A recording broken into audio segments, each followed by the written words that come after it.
Broadcasting from the business capital of the world, this is the Podcast Business News Network.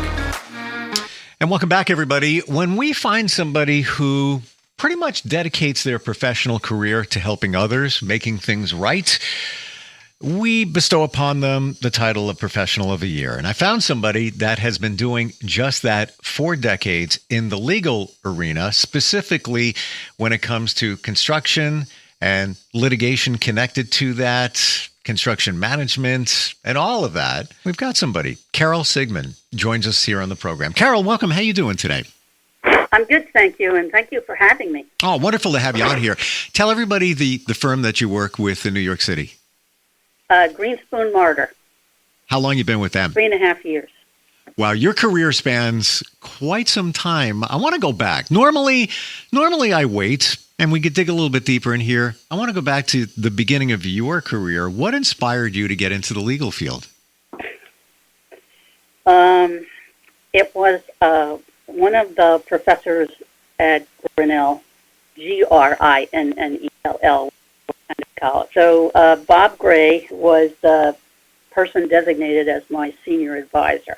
And so I show up for my first meeting, like the first week classes are in session. And he asks me, what are my plans? And I tell him I'm thinking about applying to graduate school to be a demographer. And he says, oh, no, you're going to law school. I said, excuse me? He says, no, we've all talked about it. You're not going to academia. You're going to law school. You don't belong in academia. You belong in law school. Where did that even come from? No idea. Still don't know. It's almost as if that person was a clairvoyant and knew the way it was supposed to go somehow? Well, wow. I was kind of, I sort of showed, I guess, a couple of traits that were not typical of academics. I was actually fairly practical, and I would look at practical solutions, not necessarily the most esoteric solution. And, lawyers are basically problem solvers. Academics like to study problems, and lawyers like to solve them. Mm-hmm. So if you're looking at somebody with a practical twist, maybe the law is a good choice. In any event, for me, it was a great choice. What I find extremely interesting is your chosen field of practice, and very unique. Construction, litigation practice groups. Tell us about that. Some of the things that you deal with on a regular basis. We just had the discussion just now. How do we attract some of the crazy stuff that happens? And one of my colleagues said to me, because we're litigators and it just happens. So we deal with a lot of issues. We deal with defective construction. Sometimes we deal with simple breach of contract. We're dealing with some issues in receiverships right now that involve significant amounts of real estate, and we're trying to sort out answers in these receiverships. So there are many ways that, construction and real estate touch the law, and because property law is so incredibly embedded in our culture and society. I mean, it's in our Constitution. It touches everyone, and any kind of dispute can come up, and if you're around long enough, you're going to see them all. How about some detail? I mean, you said some of the crazy things you deal with. Right away, you piqued my interest. Kind of wondering, when we're talking about construction, property, building, and all of that, anything stand out? Or how about a case that you're proud of, that you were able to win for the client? Well, this one's going to sound boring, but we recently got a verdict for a summary judgment award for over $1 million for a rebar supplier on a public works project because the general contractor just wouldn't pay. Like, no reason, just wouldn't pay. So we got summary judgment. We're doing motion practice right now on a situation in which a developer here in Manhattan built a new building, new construction, and used flammable wood for a two-story triplex staircase in the middle of the unit. So in the event of a fire, the staircase would have gone up like a chimney. Wow. Yeah. not pretty. There are other defects in that case, but that's kind of like that's like the central issue. It's the thing the client always thinks about. It's what we always think about when we think about the case. What would have happened?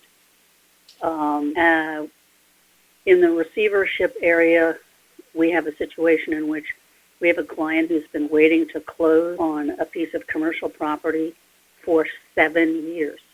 7 years. And somehow there has been error after error, mistake after mistake, delays in the court system, COVID, you name it. And we're seeking to get him specific performance so the client can actually buy this piece of real estate. Sometimes our justice system is not perfect. We do our best, and it beats all the alternatives, but it's not perfect. I can't imagine waiting 7 years to close, and in that time, the real estate market has been all over the place. So from what the asking price was, what it is now, 7 years later, just literally unbelievable. Well, the client has a court-approved contract at a certain price that was set in 2017. And I will tell you, the value of the property has gone up. Sure. Which, and that's, our client's had his down payment down. He's been under the court order to close, and the receiver has still not closed. So in that situation where the value of the property obviously has gone up, and what's, our real estate markets, and I'm in the Northeast, so I get it. Yeah. How does that play? That person would get it at the lower price. Yeah, they're going to get it at the original court-ordered price. Right. Wow. Yep. Flashing back to the rebar situation, was there restitution for legal fees and just waiting and all of that, or did they just won back what they were looking to get in terms of the price? The answer to that question is it depends. In this particular case, the client has been awarded prejudgment interest already, and because there's a state finance law 137 bond involved, the client has an opportunity to recover their reasonable attorney's fees. Okay. Wow. That is not always, prejudgment interest is more common than being able to recover attorney's fees.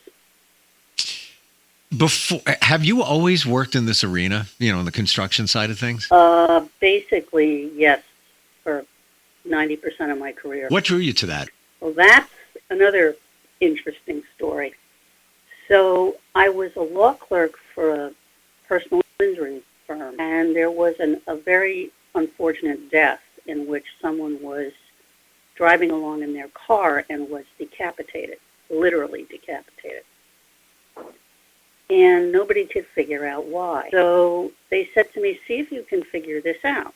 So I found the state trooper who was first on the scene for the accident, and he told a picture. His picture showed something that no one had ever realized before, which was that a contractor who was doing a road restoration had left a manhole cover 6 inches above the road surface.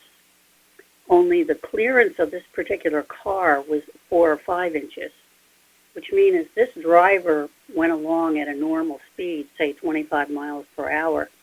The lip of his front axle caught the manhole cover and literally stopped the car in 4 inches. And that explained why the undercarriage of the car was torn and why the man died the way he did. Wow. So the entity that ended up being responsible was the Transit Authority in Washington, and I ultimately got a job there. And then ultimately went into their construction group, and so that's how it all started. Amazing. Have you always been somebody that was a stickler for details? I am not a stickler for detail, actually. I am not a micromanager, but I am a puzzle solver. And if there's a puzzle, I'm going to unravel it. I have been sitting here with 12 inches of paper on my desk. You can't find the wood on my desk right now. I am trying to pick apart some receivership statements to understand what's happened to all the money in this receivership. So this is a different receivership than the one I was talking about before, but it's more like the puzzle and less about the detail. Well, that's interesting. I mean, there's got to be detail that goes with it, but it seems, now that you explain it that way, that it's more of a challenge to solve the puzzle and have all the pieces. It's a challenge to solve the puzzle. And I'm not afraid, by the way, to spend hours in detail. My group spends an enormous amount of time looking at building codes, drawings, piecing together timelines. We spend a lot of time on facts and details. But it's not facts for the sake of facts. It's facts for the sake of solving the puzzle. Got it. There's a reason for everything, and it sounds like you're putting those reasons together. Tell me about Cornell. No, you mean Grinnell. Grinnell. Okay, you had mentioned that before. I thought there was some connection to Cornell as well. No. Grinnell is about a 1,200 student college located dead center of Iowa. And I have to tell you, I had a ball there. I don't know if students today have as much fun as I had, but we had a wonderful time. What made it so much fun? It was a very academic environment. Everyone was pretty bright. Everyone was interested in ideas. It was such a change from sort of the suburban attitudes in high school to be in this setting where people were striving to really improve themselves and think about big issues. The faculty was amazing. I mean, Grinnell has always had a great faculty, and we had a great faculty. They were really good people, as witness the advice I got on my career. And they cared about students. They had really solid, very solid values. I kind of jokingly say that, we learned a lot of New England values in Iowa because Iowa was settled by the abolitionists from New England. So it was a very New England kind of atmosphere, very strong sense of right and wrong. People were very civil. People tried to talk to one another in very civil ways. And it was a lot of fun and intellectually very challenging. You, along with your professional career, you've got a strong presence in community involvement. And I'd love to talk a little bit about that. The New York State Bar Association Task Force on Domestic Terrorism and Hate Crimes, you're a member of that, among other things. And with everything going on in our world today, what brought you to that task force? Was there anything that stood out where you said, I have to join this? There is a little bit of a backstory there, too. So we were clearly going to be looking at certain changes in state law to try and deal with some of the issues of domestic terrorism. And at the time and now, I sit on the Lawyers' Council for the New York City Crime Commission. Now, the commission's very dedicated to, I would call it crime prevention. We have programs working with young people who could be drawn to gangs. We have programs for people who might be drawn to crime through mental illness. I mean, we have a lot of, crime interdiction programs. And one of the things I had been learning as part of my involvement there was how important it was to kind of interdict the money. And everyone else on the task force was focused on criminal statutes, changes to the criminal law that would make prosecution for some of these terror events in New York more rational. And I wanted to focus on how do we get to the money? How do we stop people from, using American markets and American systems to raise money for terrorism? And so part of the recommendations of the task force involved changes in aspects of the corporate law in New York that would make it easier for the New York State Attorney General to dissolve companies and charities that were found to be primarily focused on terrorism. It's going to be interesting to see. I've been kind of watching some of the litigation involving the protests, the pro-Palestinian protests, to see if, as the discovery progresses in those cases, if it's found that there is inappropriate money in there, and whether or not there are any moves to disrupt those charities. Well, especially in this day and age, with everything that's going on in terms of terrorism and what other countries are dealing with. So apropos, perfect timing for us to talk about this. Hate crimes. That's also part of that task force.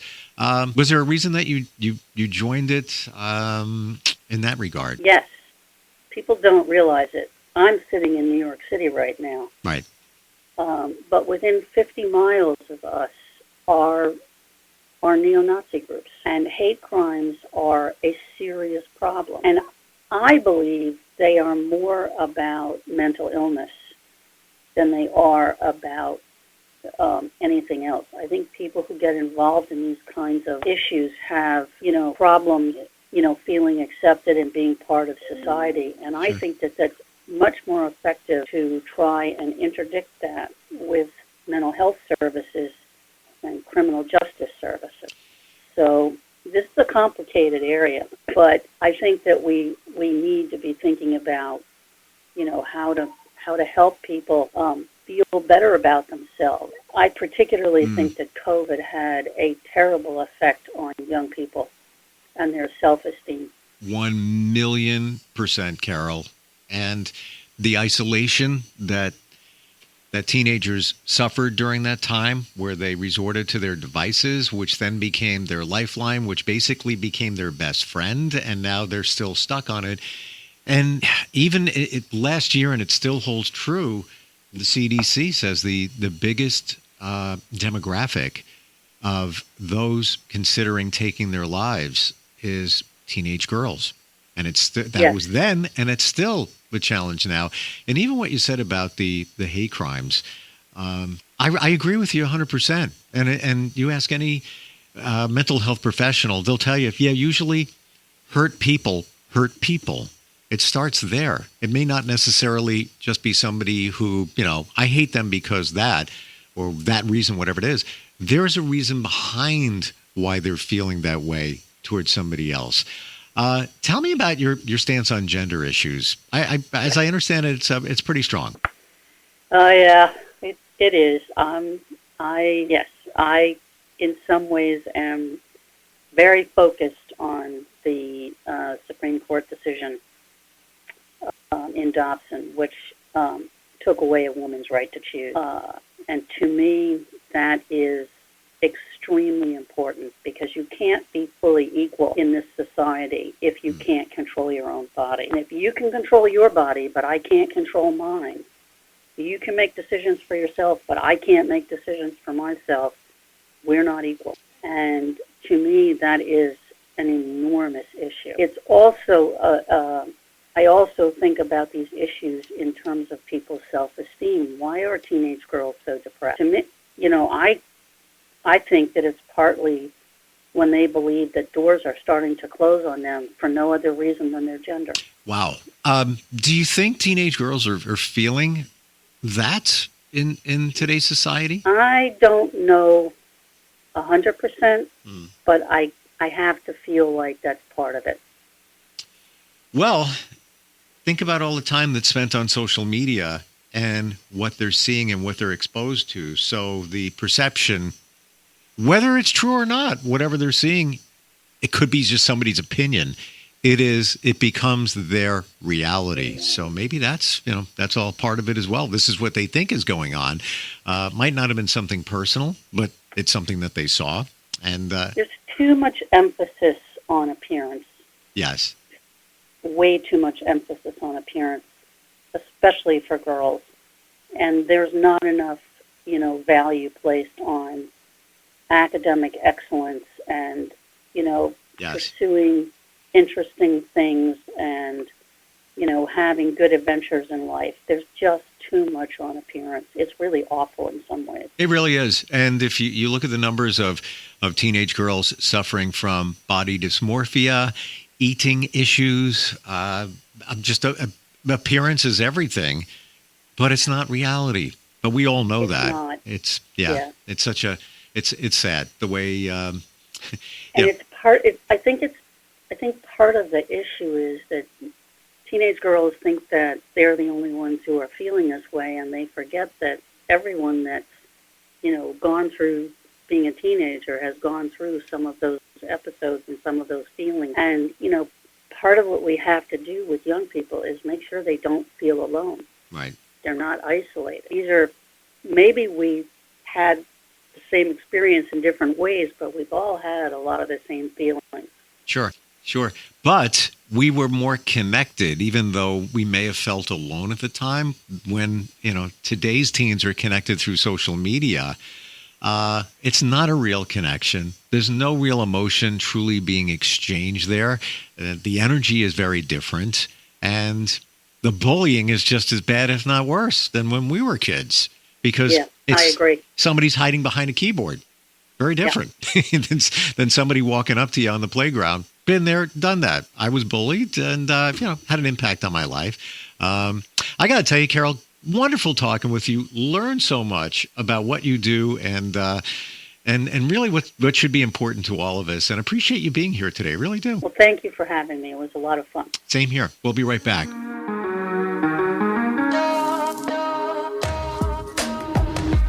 Broadcasting from the business capital of the world, this is the Podcast Business News Network.